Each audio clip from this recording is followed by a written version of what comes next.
Hello and welcome to this video on how to interpret latent class analysis results. My name is Geiser, I'm an instructor with QuantFish, and on this channel I present weekly statistics tutorials, usually related to multivariate statistical techniques including factor analysis, structural equation modeling, multi-level analysis, and latent class modeling. If this is something that interests you, then please consider subscribing to this channel. Also, don't forget to check out the description for additional resources, including workshops that I teach for QuantFish. In this video, I want to explain how you interpret the results of a latent class analysis. And specifically, I want to walk you through what we're looking for in the output, what are the key issues that we would need for our interpretation, what is the order of operations when we look at an LCA output, and first of all, what is latent class analysis? So let's get started. So latent class analysis can be thought of as a latent variable model where you have a set of indicator variables or observed variables, which in classical latent class analysis are binary or ordinal questionnaire or test items. In this example, I'm using binary items from a computer game questionnaire where individuals were asked what types of computer games they play or not. For example, action games, logic games, simulation games, and others. And then the idea of latent class analysis is that the binary or ordinal observed variables are indicators of a single latent class variable that can have 1, 2, 3, 4, 5 different latent classes. So meaning the latent class variable also has categorical values. So the values of the latent class variables are the latent classes. And so this allows us to classify individuals into exhaustive and mutually exclusive latent classes. So with this analysis, everybody is classified into a latent class, nobody is left over, and everybody has to belong to one and only one latent class. So we have a latent class variable. In this case, that would be computer game preference, and there could be maybe 2 different types of computer game players, or 3 or 4 or however many, and that's part of the analysis that we want to figure out how many classes do we need to appropriately account for the observed item response pattern frequencies. Now, what do we look for when we interpret the results of a latent class analysis? One thing is model fit. So unlike other methods such as cluster analysis, this is a model-based approach. So we can look at whether the model is a good fit to our data. So we can compare the model implied response pattern frequencies to the observed response pattern frequencies across our set of items. And there is, for example, a chi-square test of model fit available that compares statistically the observed response pattern frequencies to the model implied or model estimated response pattern frequencies, and that way we can determine absolute model fit. Also, there are relative model fit statistics that allow us to compare, for example, a 2-class model to a 3-class model and see which model fits our data better. So that's always the first step in a latent class analysis, that we look at model fit so that we can determine the number of classes before we make any kind of interpretation of the parameter estimates. First of all, we need to find a model that fits our data well. That being said, you would still sometimes look at what types of classes you get and what sizes they have in a 2, 3, 4, 5 class solution. So you would take a peek at the parameter estimates, but you would first of all, or in a primary step, you would look at model fit indices to determine how many classes you need. Then once you have done that, one thing that we also look at always as part of secondary model fit assessment is to take a look at class assignment probabilities, specifically the average class assignment probabilities for the most likely latent class membership. As part of latent class analysis, each individual can receive, or for each individual we can calculate the probability that that individual belongs to one of the classes that were extracted, and then we can calculate also the average assignment probability for the most likely class membership for all individuals, and that way we can see how likely on average individuals were classified into their most likely class membership, and that's a measure of reliability for the class assignment. What we want is high assignment probabilities for the individuals who are assigned to a particular class, so that we can be sure that those individuals are homogeneous and that they are reliably classified. And then finally, we look at the parameter estimates, and we'll see here what types of parameter estimates latent class analysis provides us with. So let's get started with model fit. And so first of all, we would take a look at absolute model fit. And absolute model fit is evaluated with chi-square fit statistics. Here you can see the Mplus output for a latent class analysis, and specifically the portion where Mplus reports the Pearson chi-square statistic and the likelihood ratio chi-square statistic. Those are fit statistics that test the null hypothesis that the response pattern frequencies that are implied by the model are equal to the response pattern frequencies in the population. So in other words, to say we shouldn't find a significant discrepancy between the response pattern frequencies that we observe in our data and the model implied response pattern frequencies. And that parallels what we do with a chi-square test in confirmatory factor analysis and structural equation modeling, where we compare the model implied covariance and mean structure to the observed covariance and mean structure.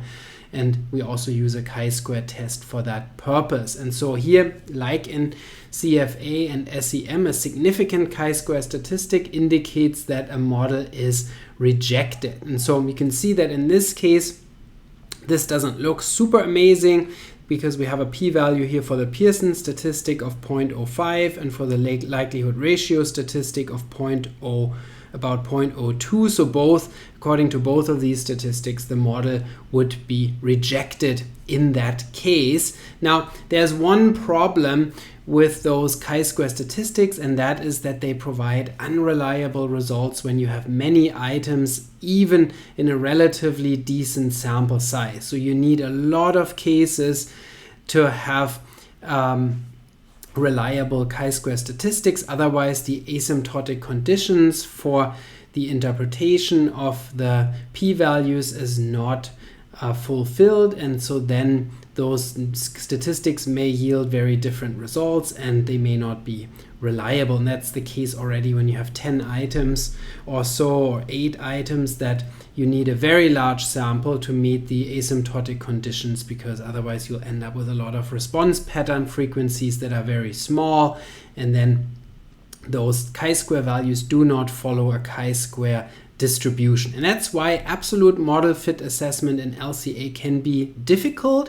We can resort to looking at model residuals. So we can look at residual statistics to see which response patterns are not well reproduced by the model, or which response pattern frequencies, I should say. And so that is something that we can also look at, but an overall fit statistic for the global or absolute model fit is sometimes difficult to use in LCA. As a result, what people often do is they focus on relative model fit. So meaning they focus on model comparisons. They compare models with different numbers of classes, for example, the 2-class model versus the 3-class model. And then they make a decision based on that and say, okay, 3 classes is better than 2 classes, for example, but then 4 classes doesn't seem to be better than 3 classes. Therefore, I'm going to go with a 3-class model. So that's what we often do, because absolute model fit assessment can be difficult. And so for that, we often use information criteria. So AIC, BIC, indices like that. Specifically, the BIC is often used for model comparisons. And here we would look at whether the BIC is smaller for 3 classes versus 2 classes, for example, and or 4 classes, and so the model with the smallest BIC value would be selected. Also, there's a bootstrapped likelihood ratio test available for comparing the number of classes. So that would be a chi-square difference test, but with bootstrapped p-values, so that we don't have to worry about asymptotics. And problems with the interpretation of p-values for the chi-square. And so here in Mplus, I ran this test for a 2-class model that would be, so say, under the model under the null hypothesis, H0, versus a 3-class model, and you can see the p-value for the likelihood ratio difference test is very, very small, indicating that 3 classes fit significantly better than 2 classes. So this would mean a 3-class model would be preferred over a 2-class model. And then we would do the same thing for 4 classes versus 3 classes to see if the 4th class again leads to a significant improvement in model fit. So those are common indices that are used for model selection, the BIC and the parametric bootstrapped likelihood ratio test, which you can get in most modern programs for latent class analysis, including Mplus and latent gold also. Next, once you have chosen your latent class model that you think is the best fit, you would take a look at the assignment probabilities to make sure that the classes are well separated and that individuals are reliably classified into their most likely latent class. And so in Mplus, this looks like that. It's labeled average latent class probabilities for most likely latent class membership by latent class. And you can see the values on the diagonal are all relatively high. And that's what we want. So we want those individuals who were, for example, put into class 1 based on their most likely or based on their highest class assignment probability. We want those individuals to have high probabilities on average. So here the average probability for those who were assigned to class 1 was 0.787. So on average, they had a 78.7% chance of belonging to that class, and that's fairly decent. You can see that for class 2, it was even higher, 86.6%, and for class 3, it was 0.88, so 88% chance on average of belonging to that class. So that's really good. So that shows that these classes are well separated, that individuals were pretty clearly assigned to a given class. And so that's something that you want. Typically, as a rough rule, we would want those diagonal values to be 0.8 or greater. It's just an arbitrary rule of thumb, but you definitely don't want those to be too low, because that would indicate that some individuals are not unanimously assigned to their most likely class, and that they may have high probabilities also for another class, and so then it's not so clear where they belong. Next are the parameter estimates, and in latent class analysis we have 2 types of parameter estimates that are part of the latent class model. First are the class proportions or class size parameters. So those are probability parameters that indicate the unconditional probability that a randomly selected individual will belong to a given class C. And those are estimated for each class, and they add up to 1. So since the classes are exhaustive and mutually exclusive, individuals have to belong to one and only one latent class, and therefore the class size parameters add up to 1 or 100%.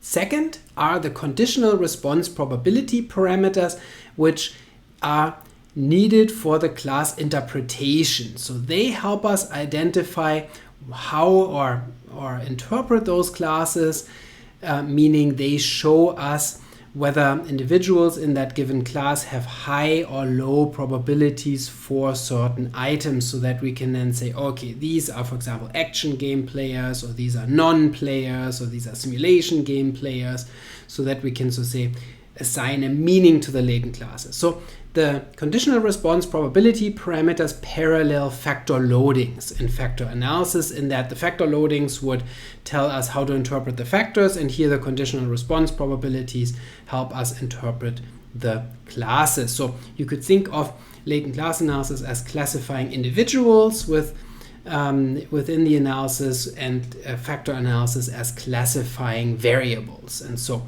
in factor analysis, we use the factor loadings to interpret the solution. Here we use those conditional response probabilities. So let's take a look at what that looks like in an example. The class proportions are given in Mplus under final class counts and proportions for the latent classes based on the estimated model. And so you can see here this was a 3-class solution, and first Mplus gives the estimated person count based on the total sample size that we were using. So here we had total sample size of 800 and something cases, and so according to the estimated model, about 165 individuals would be in class 1, 423 individuals or 424 would be in class 2, and about 272 would be in class 3. In terms of proportions, 19% are estimated to be in class 1, 49% are estimated to be in class 2, and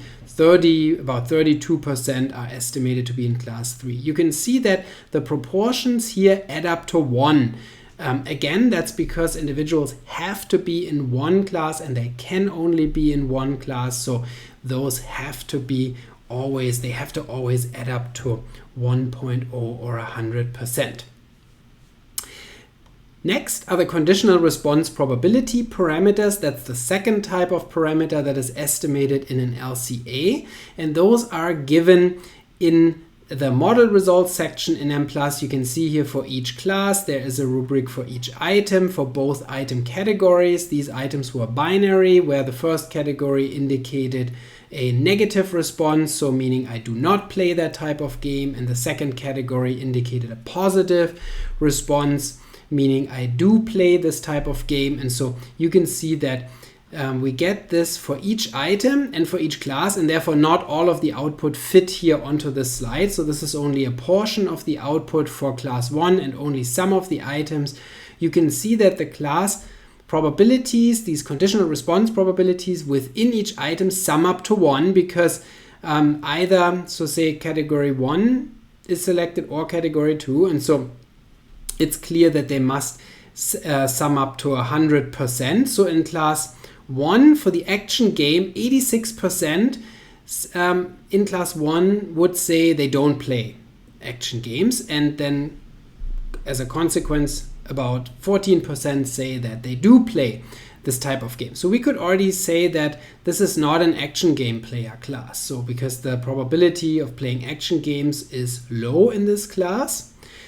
Whereas the probability here of playing logic games and skill games is fairly high, 75% and 78%. So this could be interpreted potentially as a logic and skill game player class, depending on what the conditional response probabilities for the other items look like. Now, since this is somewhat difficult to process from the numbers, what we typically do is we put the conditional response probabilities for the affirmative category, for the yes category, into a line graph, into a profile plot. And so that in this example looks like this, and it makes it way easier to interpret the latent classes in terms of their meaning than by looking at those numbers in the output. And so here you can see class 1 that we just looked at, again was the one that had a low probability of playing action games and high probabilities for logic and skill games, as you can see here immediately,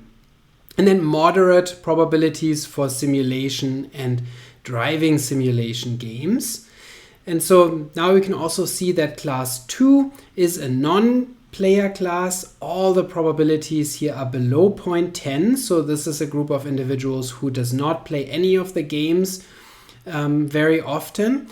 And class 3 has a pattern that is sort of like a mirror image of class 1, interestingly. So you can see they are the exact opposite of class 1, where they do play action games and they also play simulation games. Hopefully my battery will still last for this video, but we're almost done, so no worries. And so you can see that with this profile plot, we can very clearly interpret class 1 as a logic and skill player class, class 3 as an action and simulation game player class, and class 2 as a non-player class. And so that's how we would often present the results of an LCA2, with a profile plot like this, where we have in the legend the class sizes in terms of percentages, and then that makes it very easy for your audience to follow the results of the latent class analysis in terms of the parameter estimates. I hope you found this video useful to learn more about how to interpret latent class analysis. If you did, then please consider subscribing to this channel. Don't forget to check out the description for additional resources, and I'll see you next time.